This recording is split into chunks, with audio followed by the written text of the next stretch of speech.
வாழ்வில் வார்த்தை ஊழியங்கள் வழங்கும் இன்றைக்கான இறை வார்த்தை. இயேசு கிறிஸ்துவின் இணையற்ற நாமத்தில் வாழ்த்துக்கள். இன்றைக்கான இறை வார்த்தையில் உயிர்த்தெழுந்த ஆண்டவர் சந்தித்த மனிதர்களை தியானிக்கலாம். முதலாவது, அழுது கொண்டு தேடிக்கொண்டிருந்த மரியாள். ஏன் அழுகிறாய்? யாரை தேடுகிறாய்? ஆம், அழுது கொண்டிருந்த தேடிக்கொண்டிருந்த மரியாளிடம் உயிர்த்தெழுந்த ஆண்டவரின் வல்லமையான வார்த்தை இது.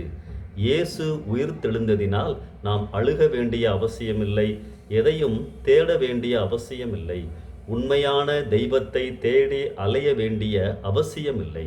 உயிர்த்தெழுந்த ஆண்டவர் நம்மை தேடி வருகிறார். இரண்டாவதாக, பயந்து கொண்டிருந்தவர்கள்.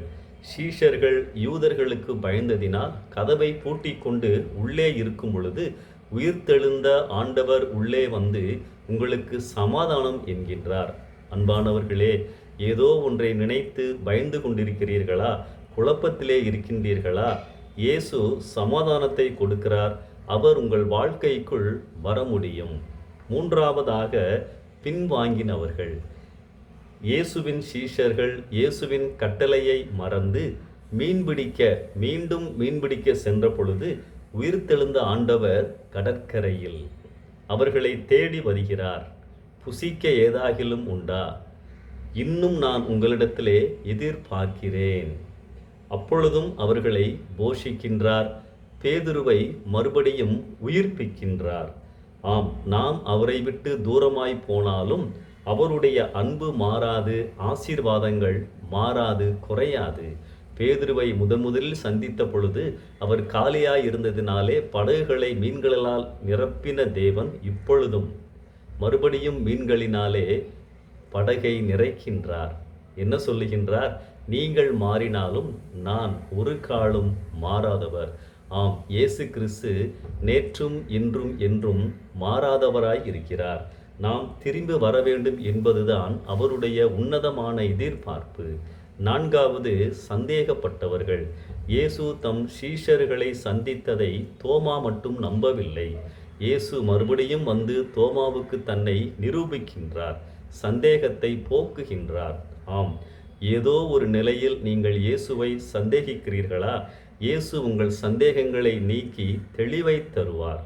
உங்களை குறித்து, உங்கள் எதிர்காலத்தை குறித்து உள்ள நோக்கம் நிறைவேற இயேசு உங்களை கண்டிப்பாய் சந்திப்பார். ஐந்தாவதாக, குழப்பத்தில் இருந்தவர்கள்.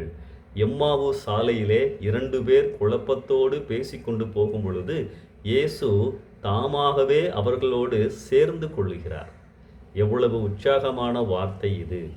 வேத வசனங்களால் அவர்களுடைய இதயங்களை அனலாக்குகின்றார். அன்பானவர்களே, வாழ்க்கையில் ஏதோ ஒரு குழப்பத்திலே, சோர்விலே இருக்கிறீர்களா? உயிர்த்தெழுந்த ஆண்டவர் உங்கள் வாழ்க்கையிலே குறுக்கிட விரும்புகின்றார், உங்களோடு நடக்க விரும்புகின்றார். எப்பொழுதுமே ஆண்டவருடைய வார்த்தைகளை தியானியுங்கள், உங்கள் ஆவிக்குரிய கண்கள் திறக்கப்படும். 5 காரியங்களை நாம் பார்த்தோம். அழுது கொண்டிருந்தவர்கள், பயந்து கொண்டிருந்தவர்கள், பின்வாங்கினவர்கள், சந்தேகப்பட்டவர்கள், குழப்பத்திலே இருந்த ஆண்டவர்கள். உயிர்த்தெழுந்த ஆண்டவர் இவர்களை சந்திக்கின்றார். அன்பானவர்களே, இப்பொழுது நீங்கள் இந்த 5 நிலைகளில் எந்த நிலையில் நீங்கள் இருந்தாலும் உயிர்த்தெழுந்த ஆண்டவர் உங்களை சந்திக்க முடியும். சந்தியுங்கள். அவர் உங்களை சந்திப்பதற்கு இடம் கொடுங்கள். சூழ்நிலைகளை மாற்றுவார், சமாதானத்தை கொடுப்பார், மீண்டும் உங்களை ஓட வைப்பார். இந்த சிந்தனையோடு இந்த நாளை ஆரம்பிப்போம். உங்கள் யாவருக்கும் கிறிஸ்து உயிர்த்தெழுந்த நாளின் வாழ்த்துக்கள்.